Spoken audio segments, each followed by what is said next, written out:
It is astounding how significantly one idea can shape a society and its policies. Consider this one.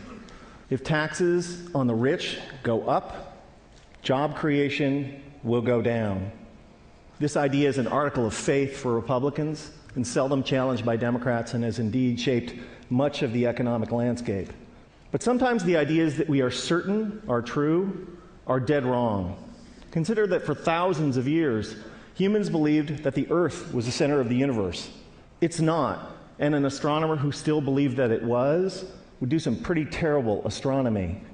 Likewise, a policymaker who believes that the rich are job creators and therefore should not be taxed will do equally terrible policy.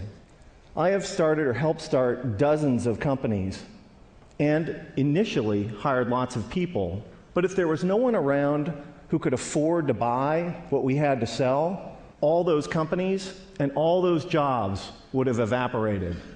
That's why I can say with confidence that rich people don't create jobs, nor do businesses large or small. Jobs are a consequence of a circle of life-like feedback loop between customers and businesses. And only consumers can set in motion this virtuous cycle of increasing demand and hiring. In this sense, an ordinary consumer is more of a job creator than a capitalist like me. That's why when business people take credit for creating jobs, it's a little bit like squirrels taking credit for creating evolution. It's actually the other way around. Anyone who's ever run a business knows that hiring more people is a course of last resort for capitalists. It's what we do if and only if rising consumer demand requires it. And in this sense, calling ourselves job creators isn't just inaccurate, it's disingenuous. That's why our existing policies are so upside down. When the biggest tax exemptions and the lowest tax rates benefit the richest, all in the name of job creation, all that happens is that the rich get richer. Since 1980, the share of income for the top 1% of Americans has more than tripled, while our effective tax rates have gone down by 50%. If it was true that lower taxes for the rich and more wealth for the wealthy led to job creation, today we would be drowning in jobs. And thank you. And yet, unemployment and underemployment is at record highs. Another reason that this idea is so wrong-headed is that there can never be enough super rich people to power a great economy. Somebody like me makes hundreds or thousands of times as much as the median American, but I don't buy hundreds or thousands of times as much stuff. My family owns 3 cars, not 3,000. I buy a few pairs of pants and shirts a year like most American men. Occasionally we go out to eat with friends. I can't buy enough of anything to make up for the fact that millions of unemployed and underemployed Americans can't buy any new cars, any clothes, or enjoy any meals out. Nor can I make up for the falling consumption of the vast majority of middle-class families that are barely squeaking by, buried by spiraling costs and trapped by stagnant or declining wages.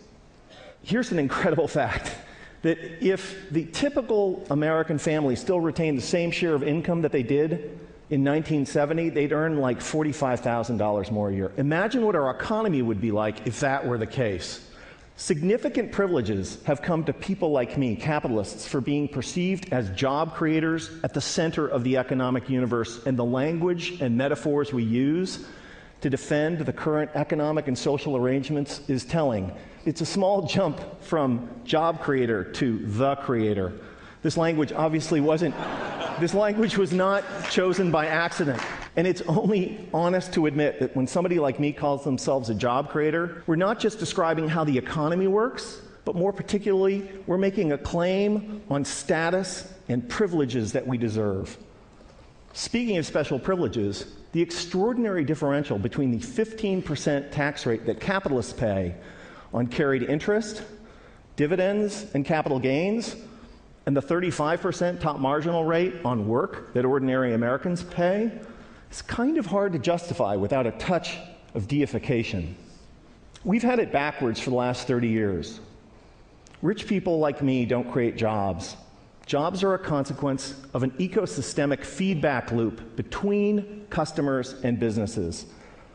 And when the middle class thrives, businesses grow and hire, and owners profit.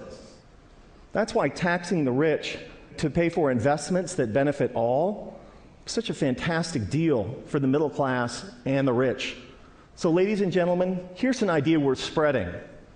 In a capitalist economy, the true job creators are middle-class consumers. And taxing the rich to make investments that make the middle class grow and thrive is the single shrewdest thing we can do for the middle class, for the poor, and for the rich. Thank you.